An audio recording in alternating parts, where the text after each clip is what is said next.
American major league সকারে পা রাখার পর থেকেই একের পর এক রেকর্ড নিজের দখলে নিচ্ছেন লিওনেল মেসি। ইন্টার মায়ামির এই আর্জেন্টাইন মহাতারকা এবার আরেকটি ইতিহাস গড়েছেন। MLS এর ইতিহাসে প্রথম কোনো ফুটবলার হিসেবে টানা 4 ম্যাচে একাধিক গোল করলেন তিনি। মেসির উজ্জ্বল দিনে মায়ামি ঘরোয়া প্রতিযোগিতায় টানা 4 ম্যাচে জয় নিশ্চিত করেছে। এছাড়া MLS এর চলতি মৌসুমে সর্বশেষ 5 ম্যাচেই অপরাজেয় থাকল ফ্লোরিডার ক্লাবটি।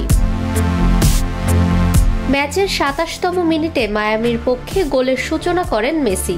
প্রতিপক্ষ ডিফেন্ডার বল ক্লিয়ার করতে গিয়ে হেড দিয়ে মেসির পায়ে তুলে দেন। ডি বক্সের ভেতরে দৌড়ে ঢুকে এক শটে জালে ঠিকানা খুঁজে নেন তিনি।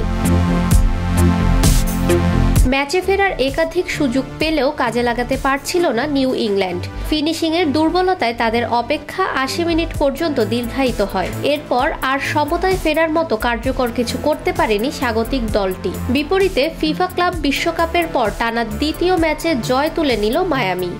ফাহমিদা বিনতে আনোয়ার, নিরপেক্ষ।